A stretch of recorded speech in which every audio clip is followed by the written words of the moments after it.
Hello, and welcome to the Project Good podcast. I'm your host, Anne-Marie Hilton. Project Good is a social impact podcast interviewing experts and advocates about the pressing problems that we face globally and hearing how they suggest we move forward in the future. The Project Good podcast is brought to you by Project Good Work. The goal of this podcast is to inspire people and organizations to develop a mindset that can move others to positive action regarding the complex social issues facing people and the planet. For January, we're focusing on poverty in the future. The United States is considered the richest country in the world, and yet 37.9 million of its residents live in poverty. Income inequality in the United States is still considered to be growing, with the gap between the wealthy and the middle class widening over the past few decades. Inequality is also increasing geographically, with income disparities growing between different regions of the U.S. For example, 31.1% of California residents were poor or near poor in early 2023. Those living in poverty often go hungry or receive poor nutrition, miss out on good education, and are put at higher risk for disease. Poorer families tend to have low intakes of fruits and vegetables and higher intakes of junk food. They also tend to suffer more from cancer, diabetes, obesity, and heart disease. The economic disparities are a result of historic racial segregation, governmental policies, a stagnation in minimum wage, outsourcing, globalization, changes in technology, and the waning power of labor unions. Most concerning is the shrinking middle class, which has left many people wondering if America still is the land of opportunity. Today, I have the pleasure of interviewing Devon Gray, the president of End Poverty in California, or EPIC. EPIC aims to end poverty in California by elevating the voices of people experiencing it, creating and implementing bold policies rooted in their needs, and advancing a state agenda focused on equal opportunity for all. Prior to joining EPIC, Devon was a director with Evergreen Strategy, where he advised gun violence prevention organizations on policy and strategy. Devon previously served in the Newsom administration as special advisor to the governor's chief of staff and is an alumni of the national and statewide political campaigns. He's a graduate of Stanford Law School and the Stanford Graduate School of Education and lives in Orange County, where he serves as a delegate to the California Democratic Party. Let's get into the interview.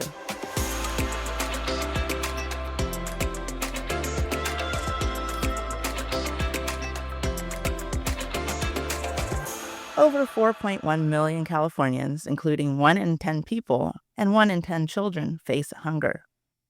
An estimated 171,000 Californians were experiencing hopelessness as early as 2022. 186 billionaires live in California, more than any other state in the U.S. and more than any other country outside of the U.S. and China. California is the 5th largest economy in the world when measuring GDP. Yet nearly 3 out of 10 Californians are living below or near the poverty line. The gap between high and low income families in California is among the largest in the nation, exceeding all but 3 states in 2021. Devon Gray, who leads the organization EPIC, is focusing its efforts to help change the narrative about poverty from one based on lies and stereotypes to an authentic narrative based on strengths, assets, and lived experiences of individuals and communities. Welcome, Devon. Thanks so much for having me. Really excited to be here. Yes, I'm excited about this conversation. I think it's the perfect conversation starting the new year, especially after an election year here in the U.S., where I believe this topic was a key driving factor that maybe pushed the results for where they went. And so I think this is extremely timely, and I especially wanted to, quote unquote, look into the crystal ball of where we're going in the U.S. I think a lot of people are sitting on the edge of their seats here in the U.S., but I think globally they want to see where is the U.S., what is the U.S. thinking? And so that's why I'm really excited about the conversation, because I think it is a good way to set us up for I guess you could say even the next 4 years. Yes. And so, before we get into the deep part of the interview, I always like to have a little bit of a fun question or something inquisitive to find out the heart of the person I'm interviewing. So I was looking into your background a little bit, and so it seems that you, as a young person, and this is just something, of course, I'm not in your mind, really already knew what they wanted, and so you jumped in already studying political science and public policy. So I guess what drove you to become involved in this field when you were younger? Yeah, I think it's a really good question. And sometimes these things make sense only in hindsight. But I really do think that growing up in Orange County, a place that has tremendous inequality, and in many ways, I think is a microcosm for the state and for the country, where you have such abundance, but so unevenly distributed and such deep poverty, often just miles away from extravagant wealth, really put a seed into my head at an early age, to ask questions around why government worked well for some people and not for others. And that spurred an interest in politics and public policy. It led to me studying political science in undergrad, led to me going to law school, though I ultimately never practiced law formally, and then into political campaigns and into government and now into the advocacy world. But I really do think that just seeing how government worked so well for some and how government invested in value in certain communities and not others was a very defining experience for me. And I think also recognizing that those policy choices around which communities are invested in and which aren't led to very real outcomes for the kids that I went to school with. I went to predominantly low income public schools throughout my life. Two-thirds of my classmates were Latino generally, in a very diverse part of Orange County.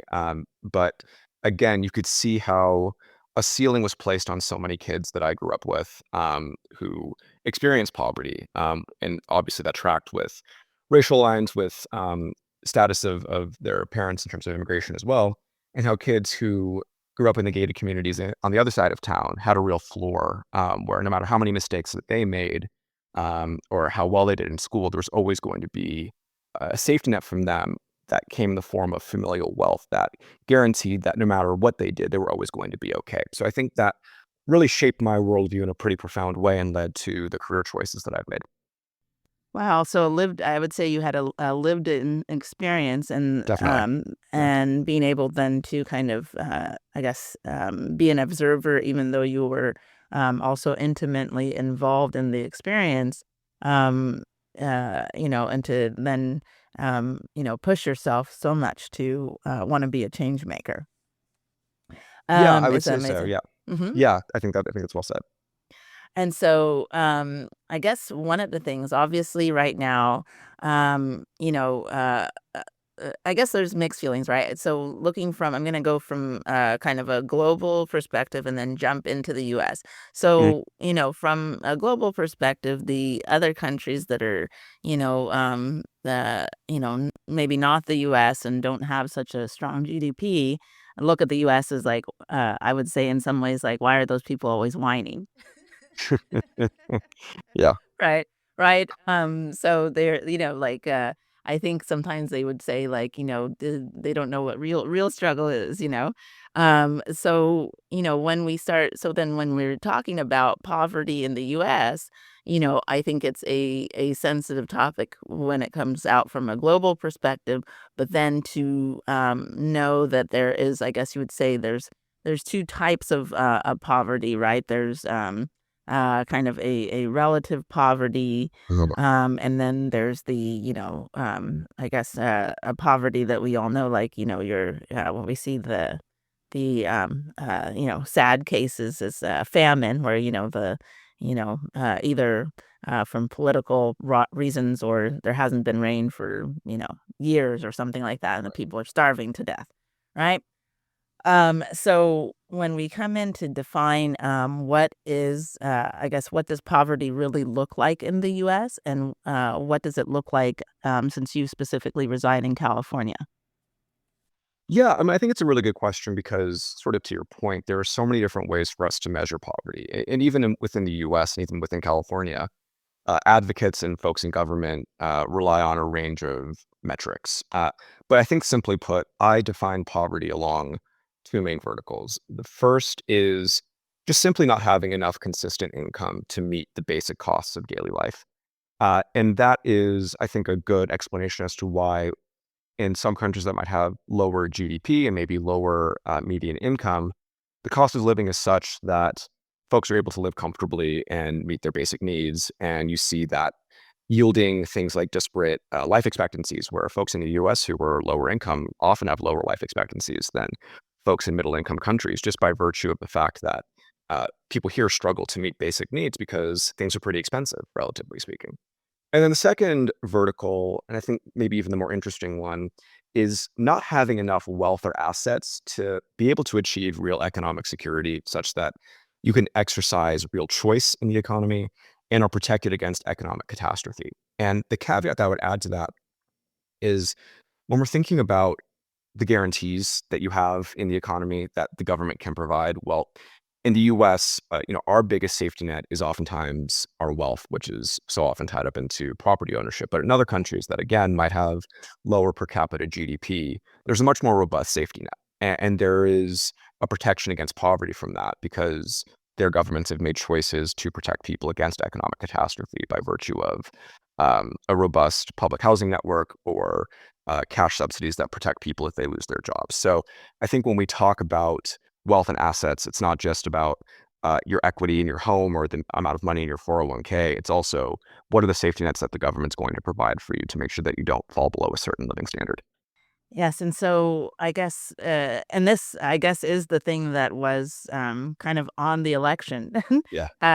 Government versus more government versus less government, kind of. Hmm.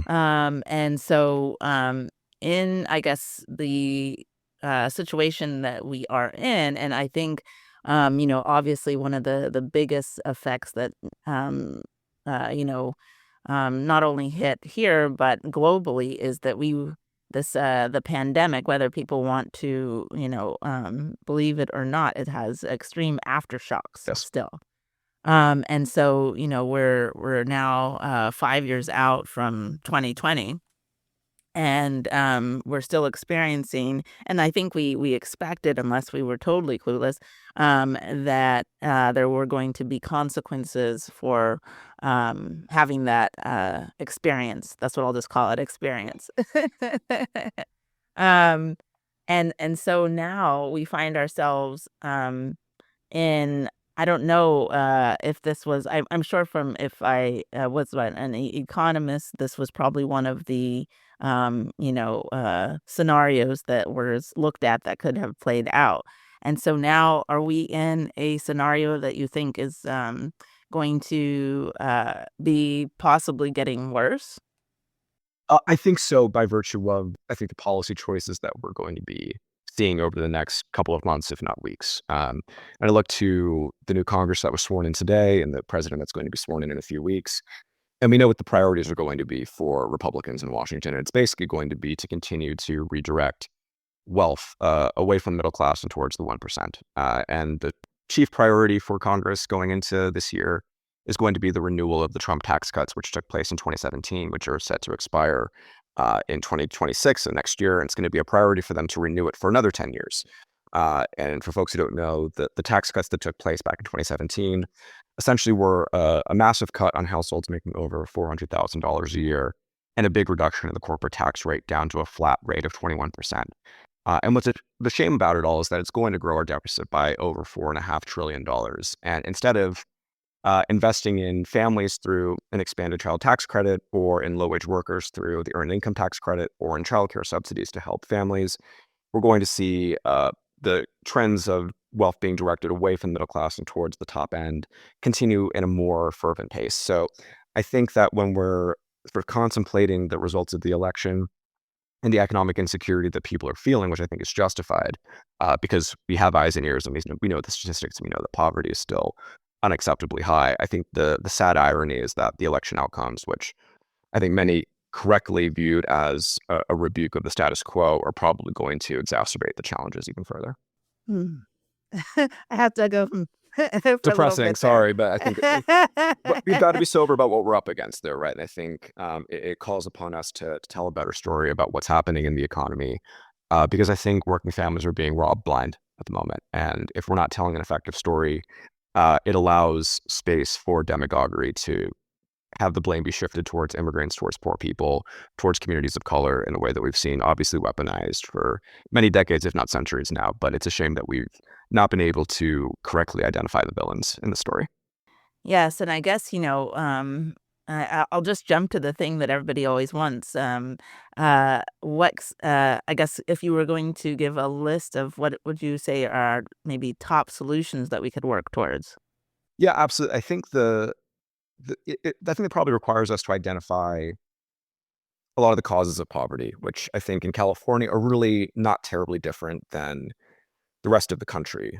The first is people are feeling pinched economically because of exorbitant housing costs, right?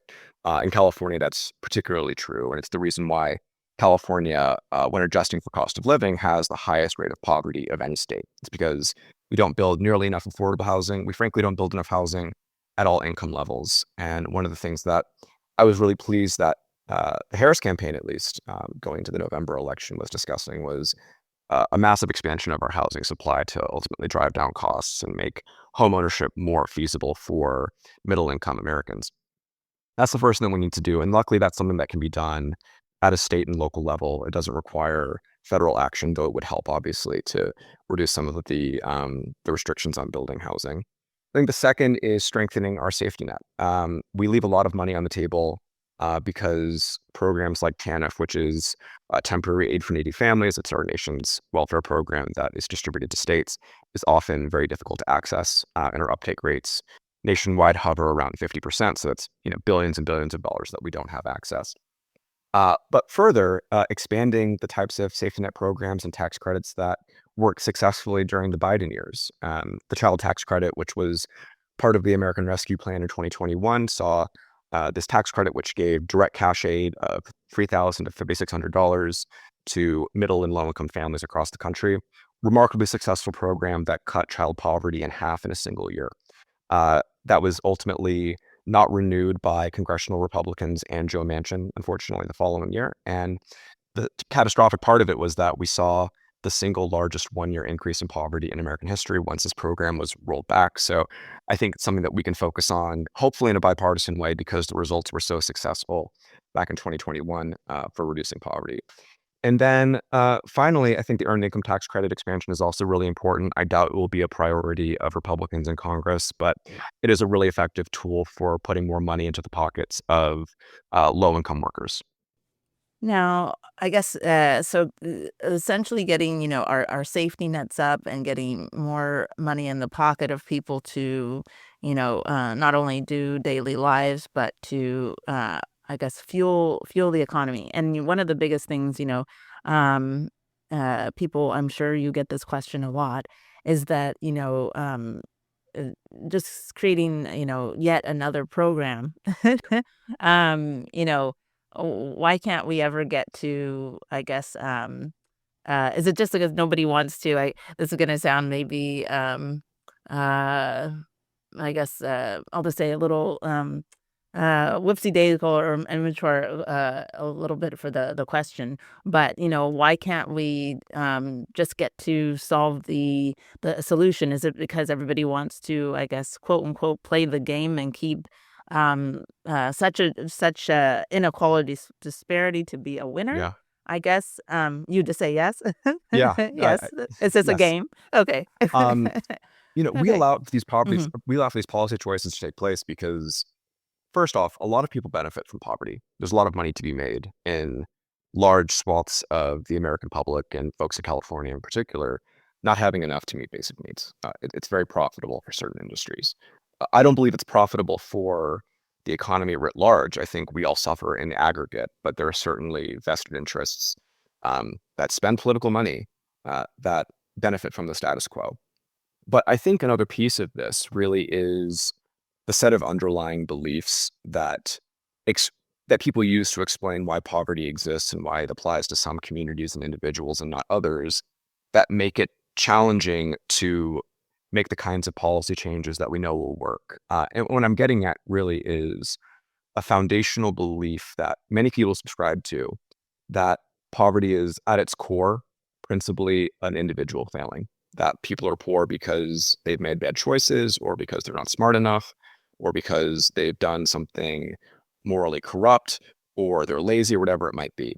And I think in this world of abundance where we live in the richest state and the richest country in the history of the world, we recognize and we should recognize that we have enough abundance to go around and that ultimately we allow poverty to persist because we make policy choices that make poverty an inevitability for at least a segment of the population. So I think the first step is going to be challenging those beliefs. And I want to make a call back to the child tax credit because I think it is just such a clear example of how those beliefs have led to really disastrous policy outcomes. So, like I mentioned, we had a single program that was able to cut child poverty in half. An unambiguously positive outcome. We saw workforce participation rates stay fairly stable. People used the money on essential goods like any of us would, on groceries, on school supplies, on utilities, whatever it might be. Uh, but there was a deeply held belief, and this was expressed by Joe Manchin, and I'm sure by other folks in Congress, particularly on the Republican side, that giving money to low and middle income families was going to lead to people using the money on drugs and alcohol. There was a stated belief when those members of Congress voted to discontinue the expanded child tax credit. And it didn't matter that we had all the data to the contrary. What mattered more was this deeply ingrained belief that people in poverty are a product of their own choices and nothing else, no other structural conditions, and ultimately can't be trusted with money.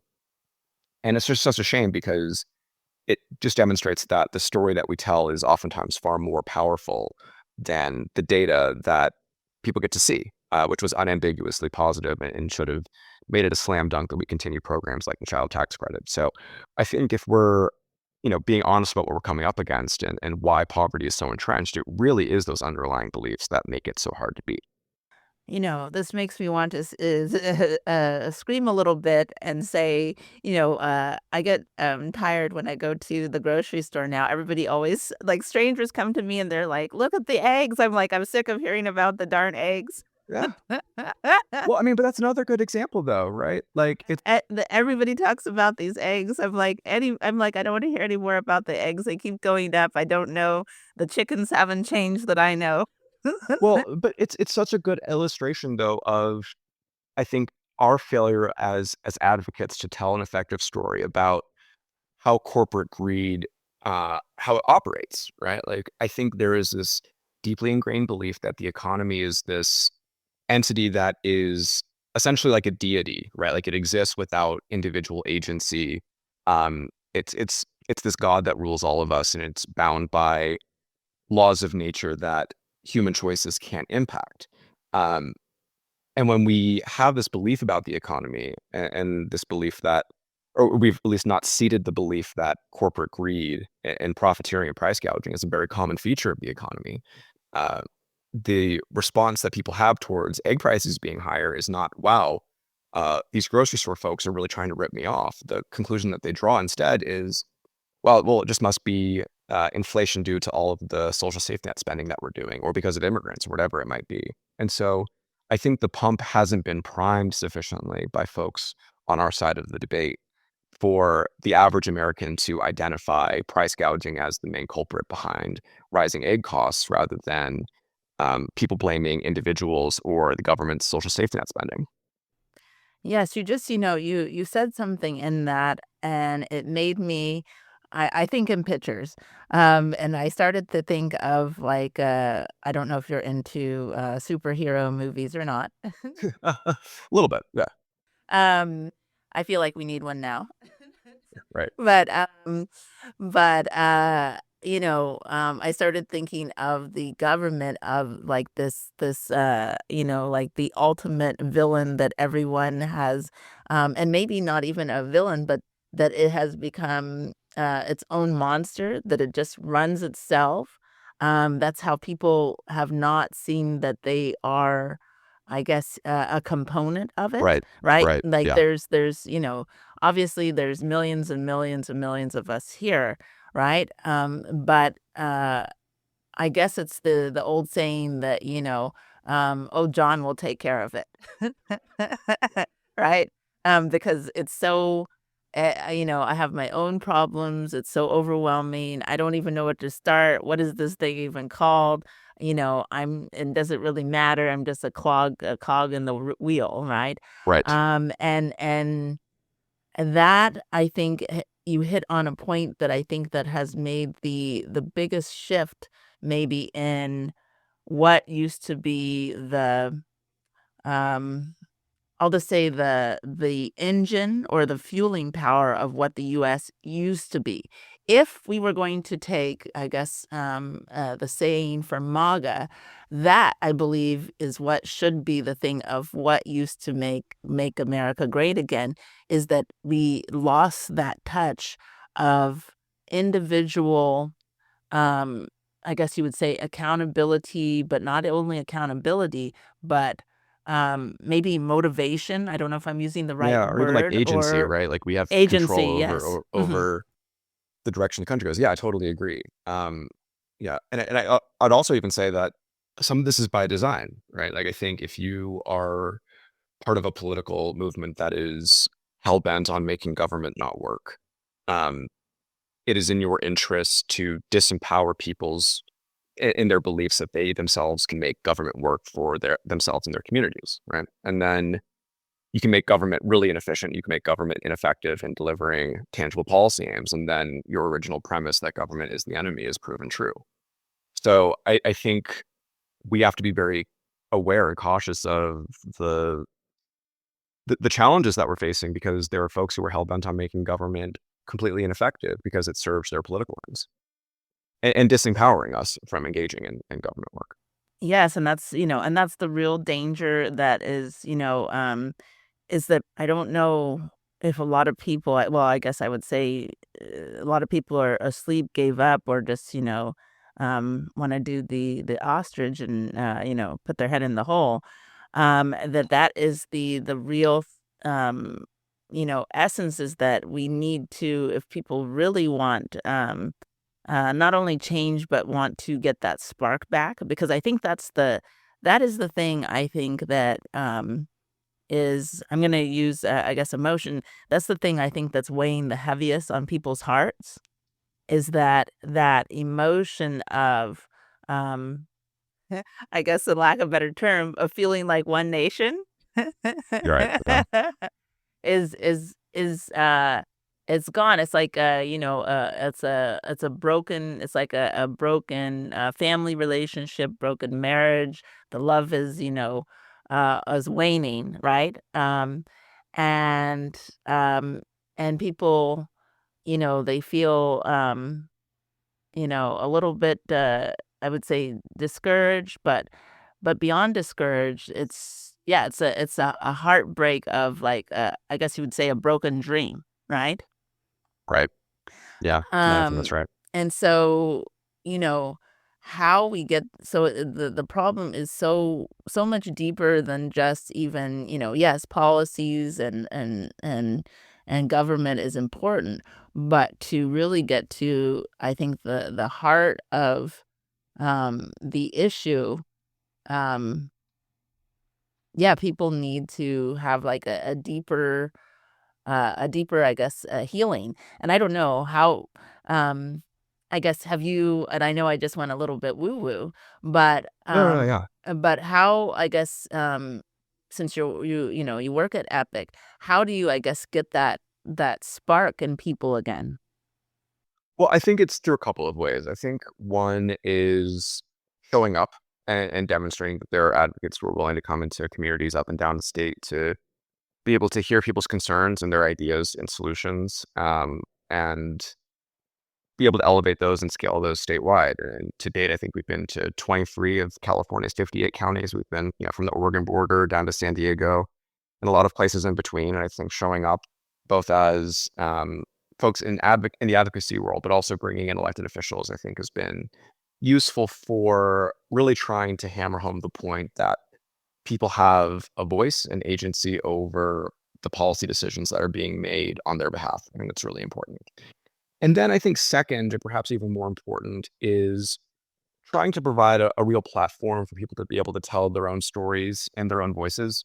I think a lot of advocates, oftentimes to our own detriment, try to filter people's stories through like nonprofit speak in a way that oftentimes is playing to the playing to the audience that we already have rather than trying to push back against the prevailing myths that are so rampant within the broader society. So we do a lot of storytelling work, whether it be written, video. We produced a documentary last year that highlights people's stories and experiences about what poverty looks like in California and the various ways that it manifests across our various regions. And I think that there is something empowering in the ability to tell your own story in your own words and to demonstrate your own three-dimensionality. Because again, the beliefs about people in poverty are so narrow in the broader culture. And I think for folks who themselves either are not in poverty or have never experienced poverty, the lens through which they see people in poverty is often quite narrow as well. It's either through a very narrow media prism or frankly through your car window and not much else that's encompassing of people's broader humanity. So there's power to be found in storytelling. I think that to the extent that we can continue doing that, I think that's the way that we build power in a movement more broadly in the state and hopefully in the country as well. Yes, and I like that you are working on, widening the lens on poverty because, I think especially when people think of poverty, they're usually thinking, of the image of you're like homeless or just, darn near you can't hardly get, something to eat or things like that. But it's such a wider scope, especially when I guess the best illustration to me has always been San Francisco. Right. Right. Yeah. And what I mean by that is, like, I have, friends up there that are, like, trying to figure out, like, "I gotta get out." They're like, "Here I am making over I'm making, like, 250,000, but I'm scraping by." They're like, "What the heck?" Right? Yeah. Well, and what are the consequences of that, right? Like people get Yes. pushed out, and maybe you're somebody who was born and raised in San Francisco, and you're doing okay, and you played by the rules, and you've gotten an education, and you're making decent money, really good money in many cases.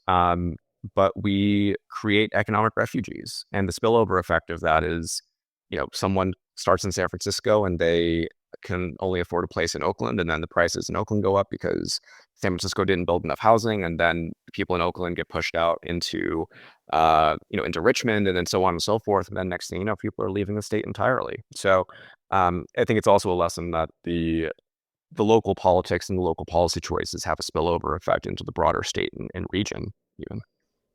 Yes, and that's, well, now I have like two questions in my head. So, because of what I'll just call the San Francisco effect, like, you're quote unquote considered the 1%, what do they say?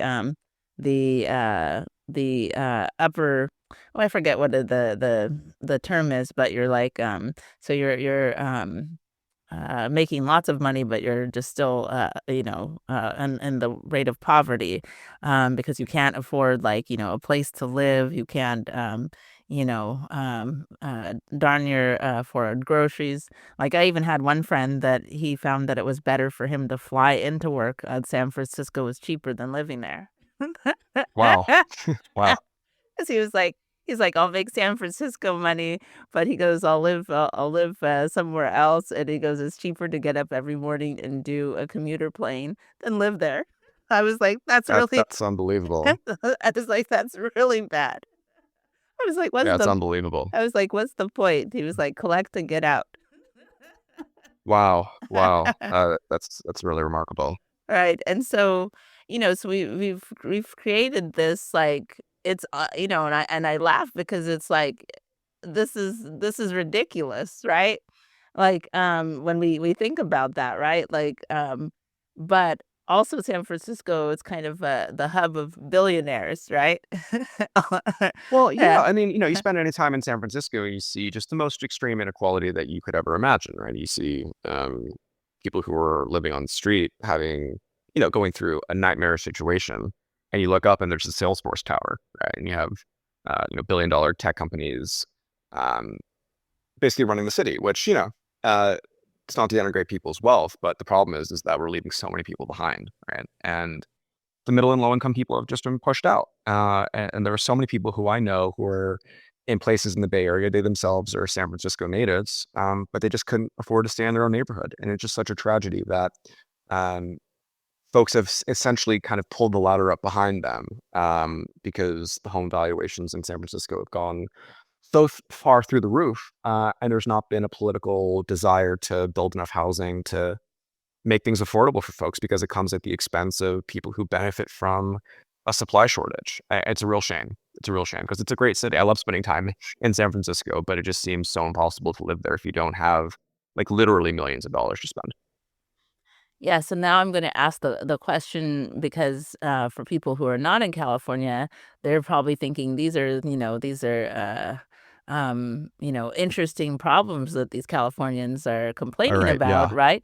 But why, I guess, should, other, places and states care about what's going on in, California? Why is this, so important that, we focus on, poverty specifically in California? Well, I think like in many issues, California tends to be around 10 to 15 years ahead of the rest of the country, both for good and for bad. In the 90s, we saw um, debates around immigration that really were sort of the canary in the coal mine for national debates on immigration and sort of where we are now. And in the positive sense, we've been on the forefront of a lot of social issues that have come to shape the rest of the country. But I think in particular, our housing crisis is something that maybe has been for a long time somewhat unique to California, but is becoming more typical of especially cities across the rest of the country. And hopefully what we can do in California is not just be a warning for the problems that come when we don't build enough affordable housing or frankly housing at all income levels. But hopefully we can also demonstrate the solution that if we do decide to build enough housing, and we're frankly around 1 million affordable units short of where we should be as a state, which is a really daunting figure. But if we can overcome that, then I think it can be a model for other states too. But you know, as a state, we're pushing people out. Obviously, people who desire to have the wealth that comes with homeownership are coming to other states. And if they are coming with California incomes, they're going to be able to pay for homes in cash, which is great for them, but it will probably drive up the housing costs for other places as their populations grow and maybe their housing supply stays relatively flat. So, you know, ultimately, if California doesn't solve its problems, especially around housing, it's going to bleed into other states in the same way that, for example, San Francisco spending decades not addressing its housing shortages has affected other cities within the Bay Area and then within the rest of the state as a whole. So I just don't think that problems that pertain to the housing market in particular really recognize arbitrary lines like state borders. Ultimately, we all are sort of in the same pool. Yes, and you are speaking of, actually people that I know that, left California for Idaho or Texas used to specifically Austin, used to be where all the Californians are like, "I'm moving to Austin, I had enough." That's like, a tagline saying over here. Not so much now, now people have expanded from Austin and they go to Idaho or, I guess what's the latest hot or what was what's the other one that, Montana actually has become hot, but then all the stars that was their escape, and now they're like, "No, don't do it." Right, right, but it's Yeah. this giant domino effect, right? And Mhm. ultimately, there has to be some jurisdiction that is willing to build enough housing, even if it's politically unpopular to do so, to keep prices in a way that are at least somewhat sane, and give people a fair shot at being able to, actually have a nest egg for themselves and for their children. Because otherwise, we're just gonna be constantly pushing people and shifting people from one state and one city to the next, because people are always going to prioritize their own economic security over sort of a tie to a geography. Or at least that's always going to be a big fraction. And if they aren't doing that, and in California, if we aren't building enough housing, yes, we're going to lose people. But the other reality is that we'll also create a permanent underclass of people who will always be renters and will never be homeowners. And that further entrenches the wealth gap that we already know is incredibly large. So there's no good outcomes for the state as a whole, at least. if we don't build enough housing, again, both affordable housing, subsidized housing, and even market rate housing. But it will certainly benefit the folks who are already winners in the economy because their home valuations will continue to rise. Yes, and the other thing is not only housing. When you were talking, I was thinking about, being that California has been, I guess you would say, the tech innovator, or at least the West Coast. We won't forget those people up in Seattle. And so, being that is the tech innovator for, I would say, the world, the loss of people, has substantial effects not only for housing, but, jobs, economics. I know, obviously people can work remote and out of states, but the loss of that power all in one hub, could Yeah. prove quite significant in the long run. Right. Well, it makes it more expensive to recruit talent, right? Like Mhm. if you have an employee who's willing to be geographically mobile and he's choosing between going to Austin and coming to Silicon Valley, you're going to have a much higher job offer in terms of pay in order to make it worth their while.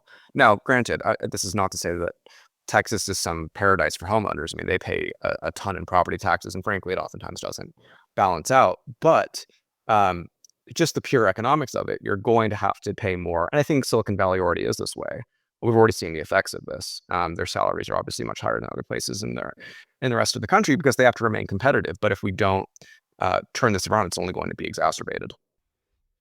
Yes. And so, one of the other things, since this, obviously is a domino effect that people, are seeing, um, is there's, I'm going to go a little bit kind of wonky and twist it, is there's I'm going to call it the burnout factor, right? um, I guess that's the thing that I'm feeling from people. There's a burnout factor, and what I mean by that, it's just like, um, it's the old thing of trying to, roll up a ball up a hill, right?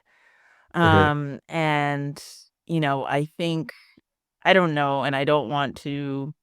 I guess I have to say this with a little bit of caution and and softness, but people are, you know, losing their durability. They're not as durable as maybe they were in, I don't Well, know, 1940. Right? And so, um, you know, I guess I'm concerned, not only, this is in California, being that we are, the fifth largest economy, um, and that, um, and that's impressive, and that we are going to, like, lose our motivation, and, you know, I don't know, I don't wanna say all chaos will break out, but I feel it coming or yeah. something.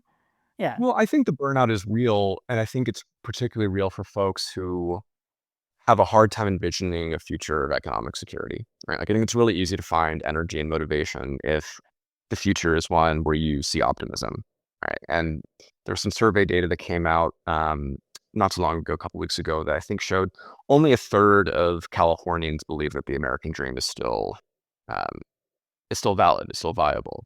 And if you have pessimism over your own future and your own future economic prospects, and that for your children as well, I think it's very easy to be run down by the challenges that life offers all of us, right? But I think it's a lot easier to find energy and motivation to keep pushing forward and continue to innovate and to be on the front foot if your economic prospects and your economic security are sort of shaped by optimism. And so I think what we have to do as advocates really is, in addition to putting real points in the board and putting money in people's pockets to change the material conditions, is also try to paint a really compelling vision of what the future of the state can look like, where all of us have a shared stake in the abundance of the state and of the country, and where people feel like they're going to have a fair shot and a fair opportunity at being able to be upwardly mobile.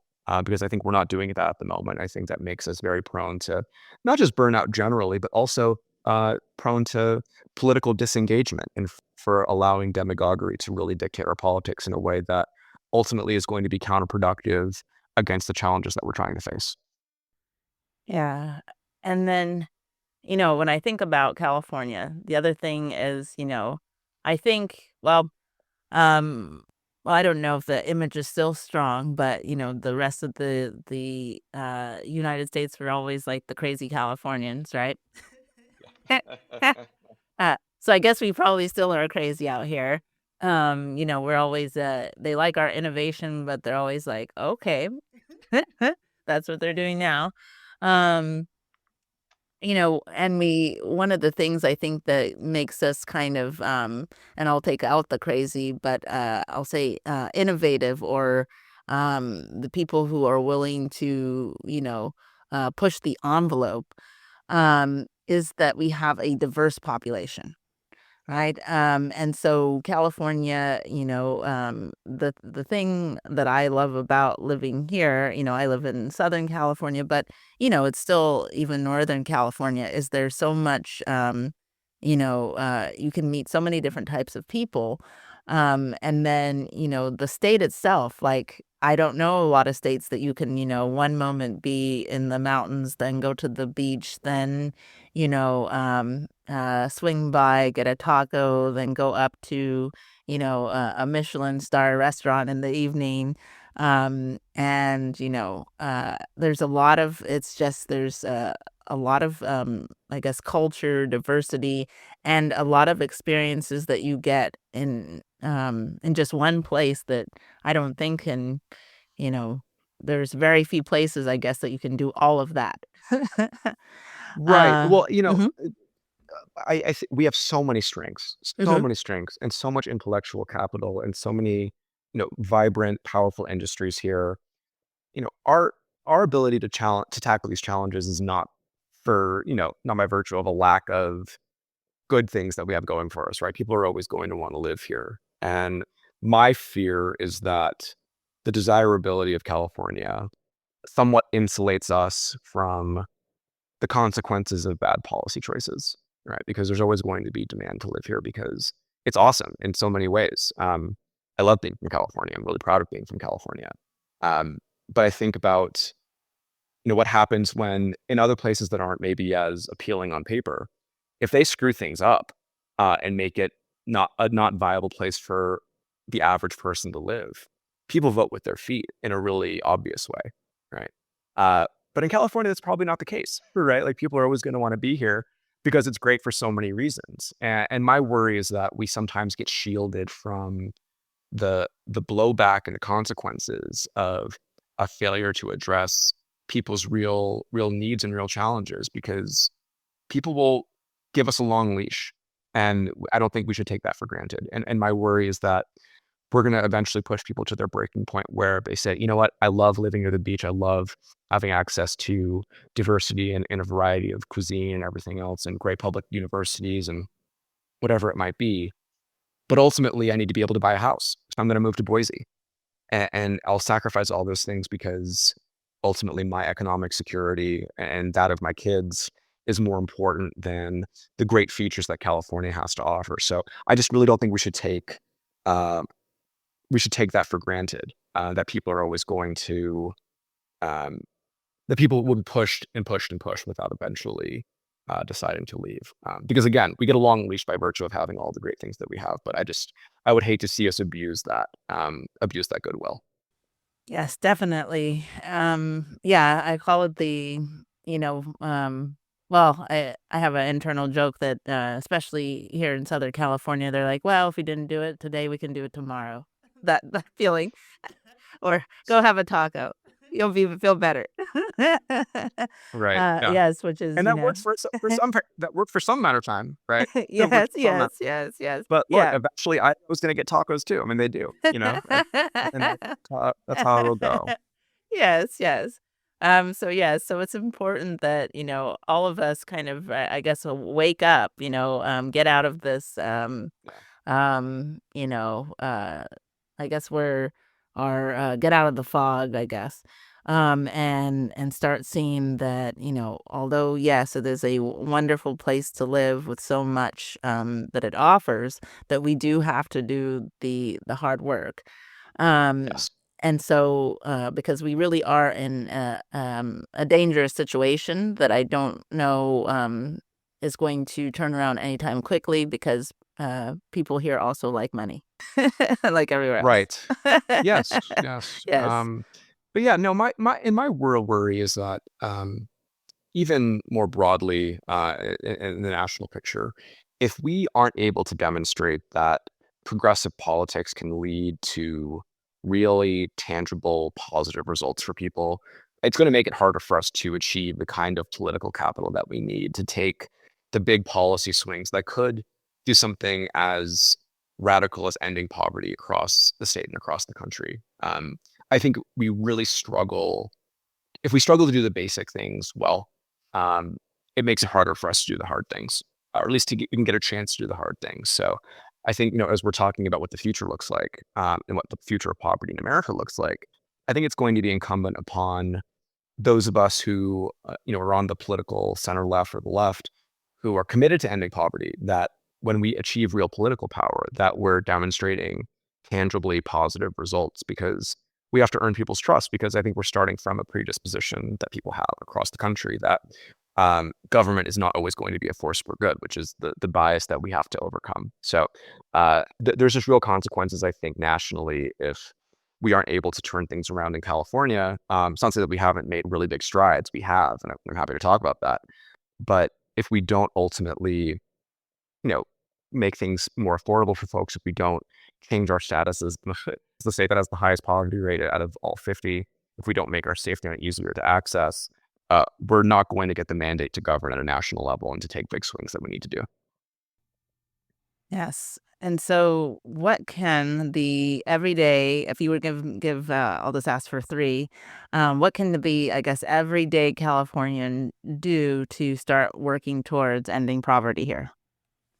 Well, I think that's a great question. The first thing that I would tell people is contribute to telling and reshaping a better story about poverty, its consequences, its causes, and the people experiencing it. I think we have to eliminate the stigma that exists around poverty by, again, shifting away from the narrative that blames people for being poor towards one that identifies the systems and structures that make poverty an inevitability, and really making sure that we're being careful about how we view the people who are experiencing it, because ultimately, if we reflexively blame people for their own condition, we're never going to have the political will to end poverty at a structural level. And so I think that requires spending time in community. I think it requires uplifting the voices of people who are experiencing poverty, and ultimately, hopefully, supporting the organizations that are trying to do that work at scale.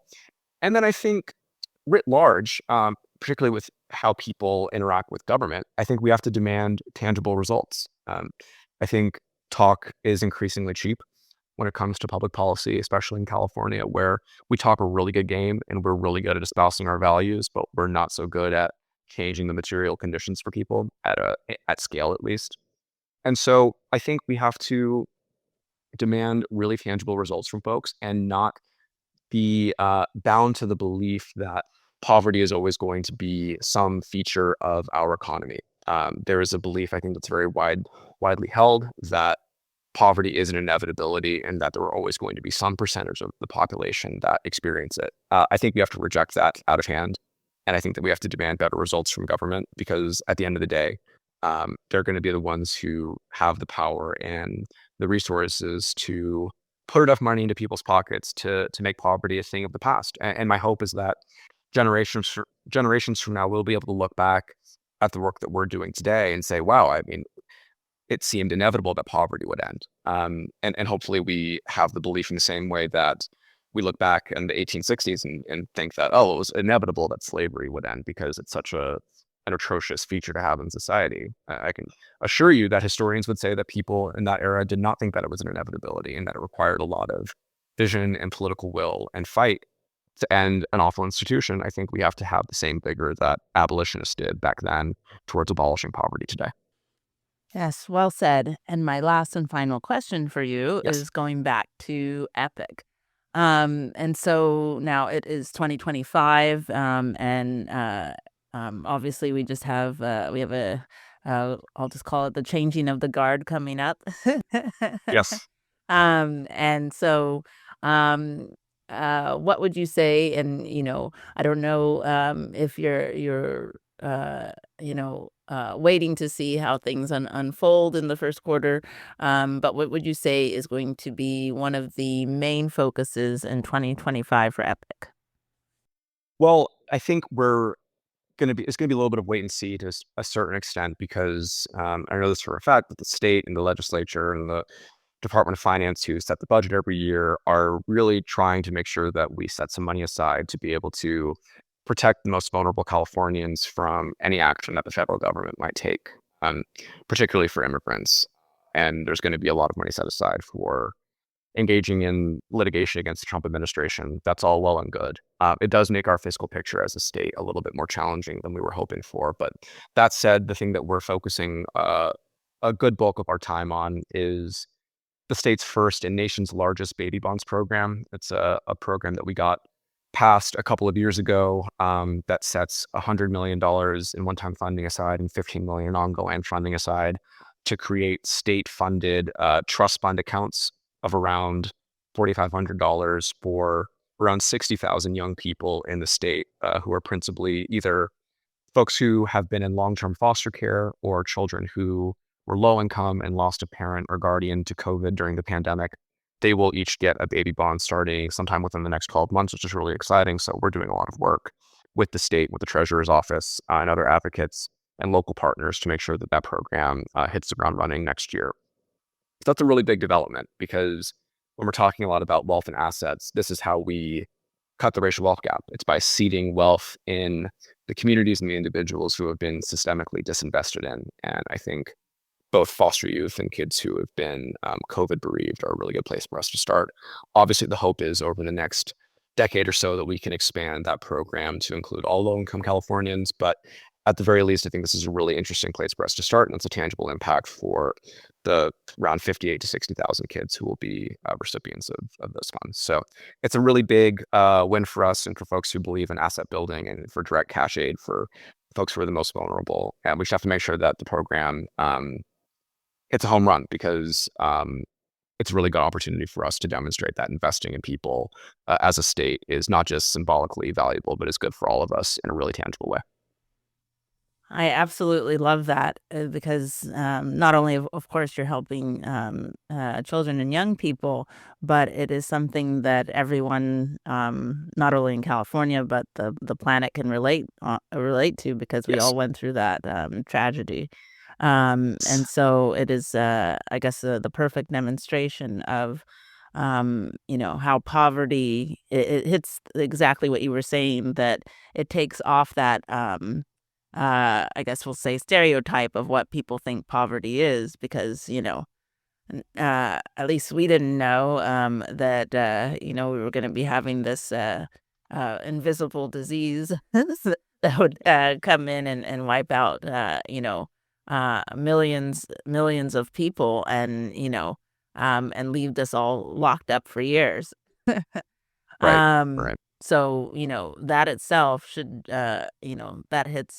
that should hit home for every single person, uh, you know, Yes. entirely, because And they experienced right. it. Yes. And I think that, even if you yourself are not a beneficiary of a program like this, what I think is obvious is we're trying to reshape the ways that government can invest in people. And I think if we're really serious about trying to close the wealth gap and the racial wealth gap in particular, which by the way is as wide today as it was when the Civil Rights Act of 1964 was passed nationally.